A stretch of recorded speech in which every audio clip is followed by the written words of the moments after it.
Bismillahirrahmanirrahim. Welcome back. Now, as I explained you, I talked about human language, its different characteristics, and how it is different from animals' communication. So we are now going a step forward, and we should talk about in today's lecture about sounds production and the mechanism of speech sounds.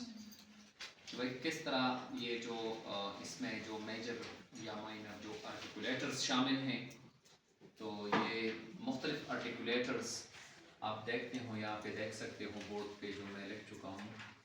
तो मुख्तलिफ articulators जो हैं एक दूसरे के साथ they come closer, they come into contact with one another and hence sound is produced.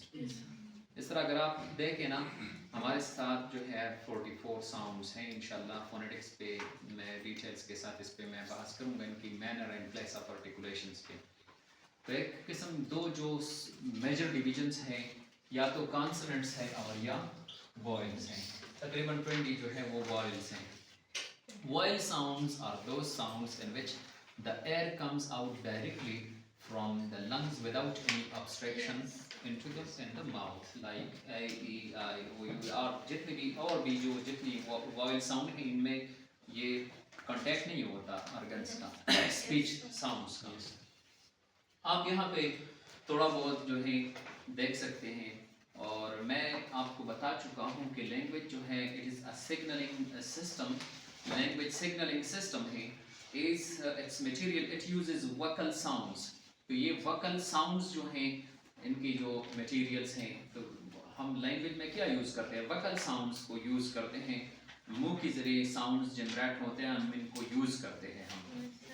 It is important to remember that basically a language is something which is spoken, written language is secondary and derivative, and the history of each individual speech is learnt before writing, and there is a good reason for believing that the same was true in the history of the race।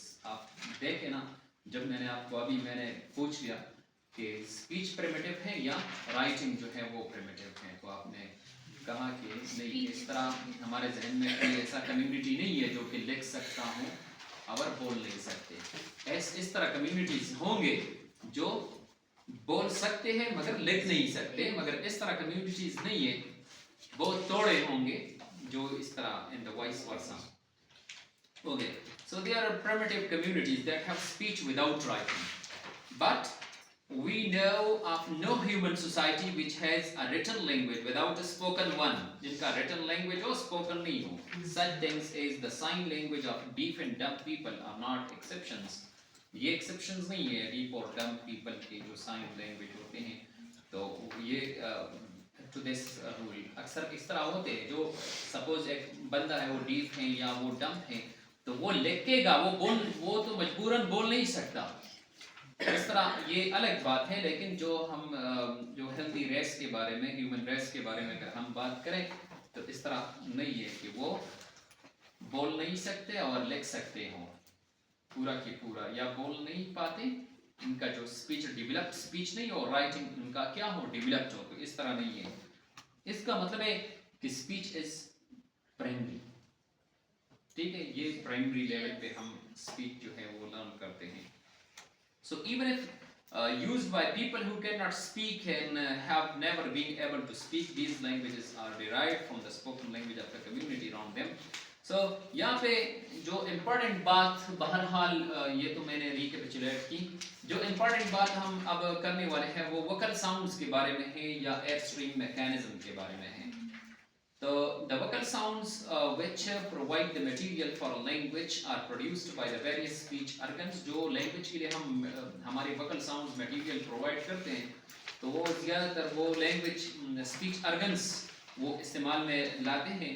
The production of sounds requires energy, and this is usually supplied by the diaphragm and the chest muscles। तो sounds production में energy की ज़रूरत होती है। आपको पता है कि diaphragm और chest muscles इसमें involved होते हैं जो energy production में, so which enabled by us to send a flow of breath up from the lungs। तो इनकी वजह से जब ये हम क्या करते हैं, lungs से एक flow आती है, हवा की एक flow आती है lungs से, इस ट्रैकिया यहाँ पे जो मैं लिख चुकी या वेंट पाइप जो हम कहते हैं, लंग्स से यहाँ पे एयर फ्लो आती है और इसको मुख्तलिफ जगह पे क्या ऑब्स्ट्रक्शन आती है, रुकावटें आती हैं, तो इस तरह साउंड्स जो हैं वो जनरेट होते हैं. So when it comes, so it is possible to make clicking noises or muscular movements of the tongue in popping, noising by movements of the cheeks and lips, and such sounds are found, for example, in some of the languages of Africa. तो ये मैं speech airstream mechanisms मैं explain करूँगा. इस तरह popping sounds वगैरह आप यहाँ पे जो मौजूद एयर बॉडी होती है आपकी माउथ में, आपकी ओरल कैविटी में, इसको ज़रा मोमेंट दे के आप इस तरह, ये तो लंग से नहीं आ गया, ये एयर बॉडी ऑलरेडी मौजूद थी, आपने इस तरह किया. ये अफ्रीकन में अक्सर इनसे जो है वो स्पीच साउंड्स क्रिएट करते हैं. ये एयर स्ट्रीम मैकेनिज्म में इंशाल्लाह ये इम्प्लाजिव्स और फ्लेक्स और वगैरह इसके बारे में हम बात करेंगे तफसील के साथ. में आता हूँ इसकी तरफ. तो it is also found possible to use air for the production of speech sounds. Speech produced by pushing air from the lungs are called pulmonic airs. Pulmonic speech or pulmonic. तो यहाँ पे जो आपको मैंने ये बात बता दिया कि हमारे साथ जो मैकेनिज्म है, लंग से हवा आती है और ओरल कैविटी के होके बाहर निकलती है. ठीक है, तो इस किस्म के मैकेनिज्म को हम कहते हैं एयर स्ट्रीम मैकेनिज्म. ये क्या, कौन सा मैकेनिज्म है? एयर स्ट्रीम मैकेनिज्म है. क्योंकि इसमें आपको पता है जिस वर्ड में पल्मोनरी वगैरह के जो हम देखते हैं तो लंग से इसका ताल्लुक होते हैं, जैसे कि पल्मोनल एक कप सिरप में, तो इसका मतलब ये है कि लंग से रिलेटेड है. ठीक है, तो पल्मोनरी इसको हम कहेंगे पल्मोनरी एयर स्ट्रीम.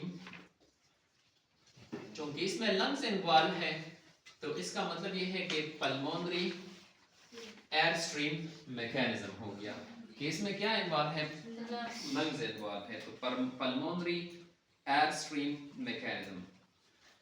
तो जो साउंड्स इस तरह इस एयर स्ट्रीम मैकेनिज्म से क्रिएट हो जाएंगे, इनको हम कहेंगे कि ये पल्मोनिक साउंड्स हैं. कौन से साउंड्स हैं? जिसमें लंग्स इन्वॉल्व हैं, तो इसको हम कहेंगे कि ये कौन से साउंड्स हैं?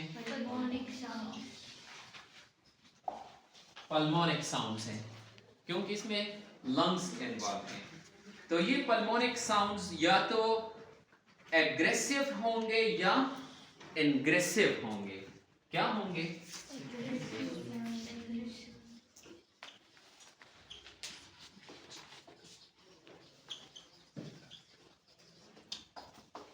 पल्मोनिक, और इस किस्म की मैकेनिज्म को हम कहेंगे pulmonic egressive air stream mechanism और पल्मोनिक इनग्रेसिव एयर स्ट्रीम मैकेनिज्म.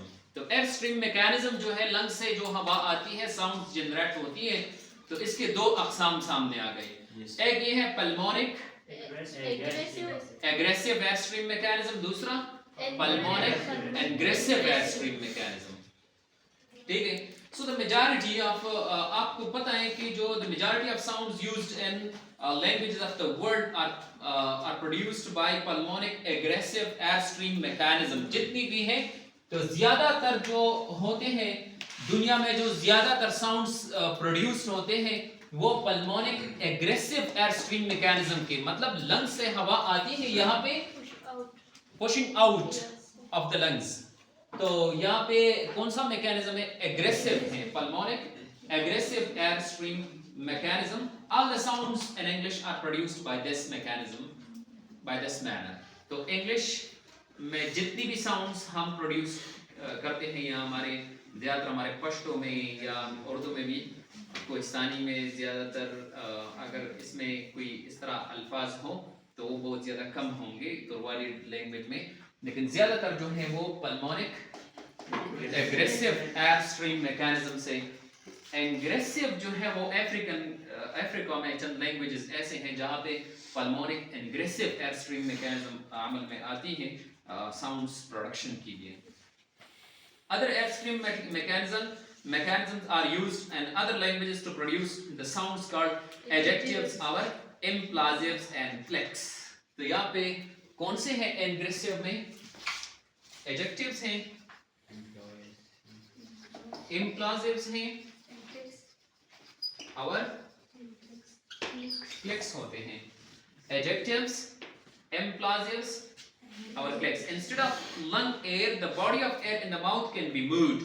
तो यहाँ पे clicks में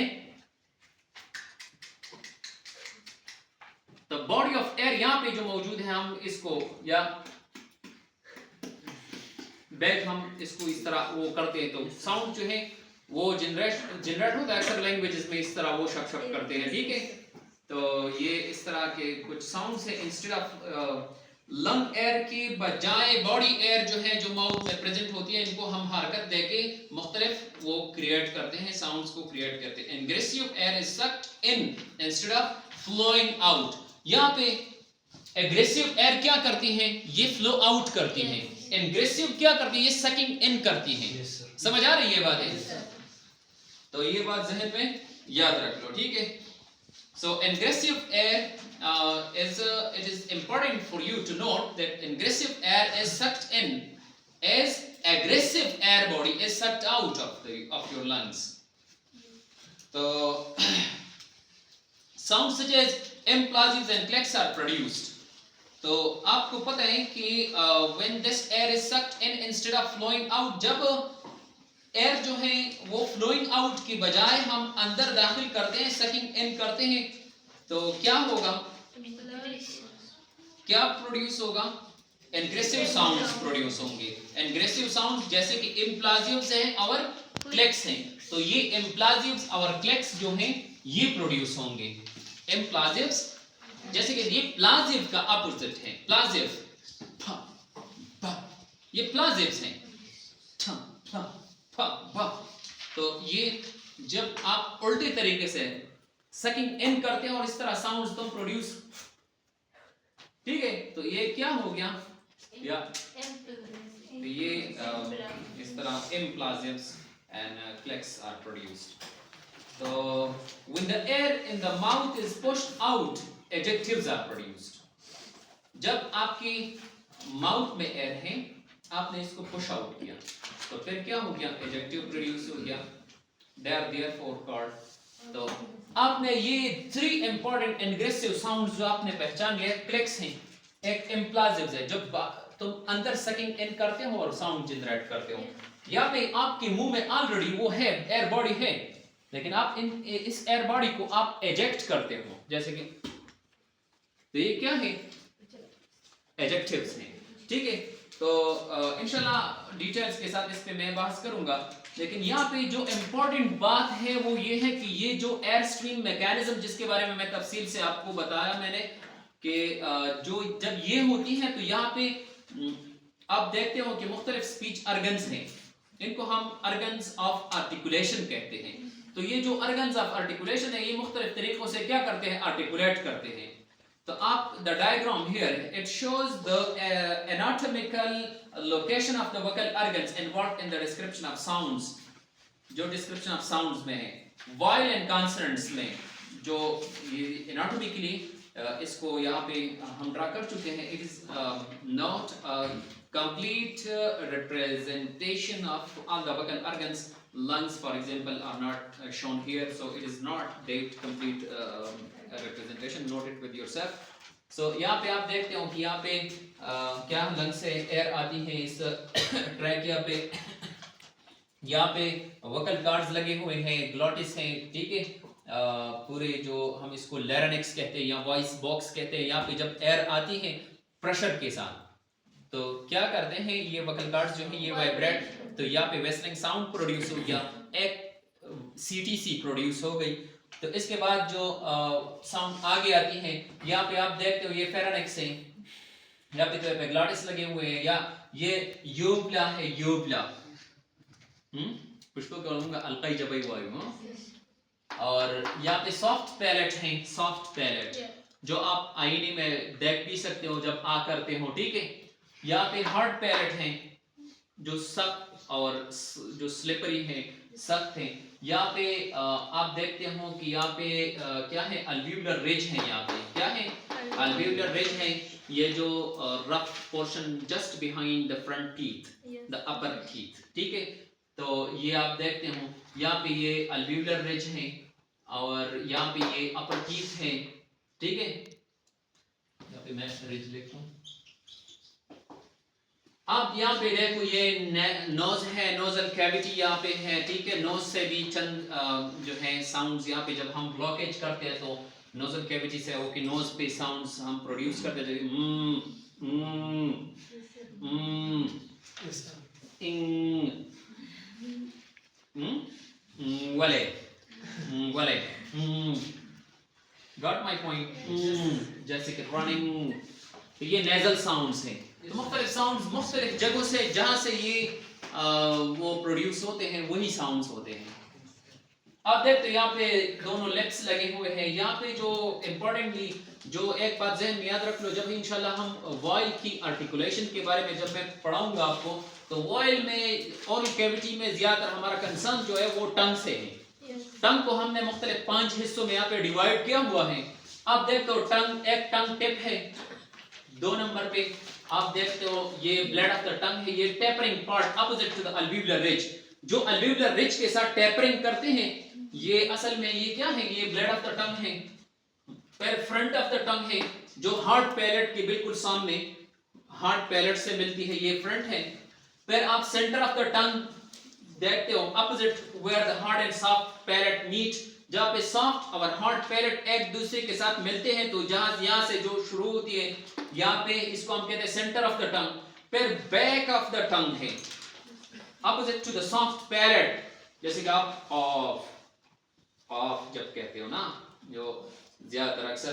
तो इंशाल्लाह डिटेल्स के साथ गॉड विलिंग में जो है मुख्तलिफ साउंड्स पे हम बात करेंगे। और यहाँ पे सिर्फ ये जो आर्टिकुलेटर्स हैं इनके नेम्स आपके जहन में होंगे। सपोज एक साउंड है यहाँ पे, इसको हम अल्वियोलर रिज से अदा करते हैं तो इसको हम कहेंगे अल्वियोलर साउंड। एक साउंड है इसको हम लिप्स से अदा करते हैं, आर्टिकुलेट करते हैं लिप्स से, जैसे कि प प, इसको हम लेबियल कहेंगे। अगर दोनों लिप्स से हैं तो बाइलेबियल, दोनों लिप्स से। अगर लोअर टीथ अक्सर हम अपर लिप्स से लगाते हैं, जैसे ठीक है, तो इसको हम कहेंगे लेबियोडेंटल साउंड, कि इसमें एक लेबिया है, एक डेंट से, लेबियोडेंटल साउंड्स इनको हम कहेंगे। इस तरह नोज से तो इनको हम नेजल साउंड्स कहेंगे। इस तरह पैलेटल साउंड्स जो कि हार्ड पैलेट से आर्टिकुलेट होते हैं। इस तरह यूवुलर साउंड्स तो वो यूवुला से प्रोड्यूस होंगे, ठीक है। तो जहां जहां भी ब्लॉकेज हम डालते हैं ना, रुकावटें डालते हैं, और उधर से जो साउंड्स प्रोड्यूस होते हैं तो इनको हम वही साउंड्स कहेंगे। इंशाल्लाह अगले लेक्चर में कोई आपका वो टेंशन नहीं रहेगा। तो we will talk about phonetics being the study of sounds and different 44 sounds, इनकी मुख्तलिफ प्लेस ऑफ आर्टिकुलेशन किधर किधर है, कहाँ कहाँ। ये साउंड, ये साउंड जो है ये बाइलेबियल हैं, ये साउंड जो है ये लेबियोडेंटल हैं, ये साउंड्स अल्वियोलर हैं, ठीक है। तो इतने डिटेल के साथ मैं यहाँ पे नहीं जा सकता क्योंकि हमारे साथ इतना टाइम नहीं है। And next lecture see you, god willing. Thank you for that now.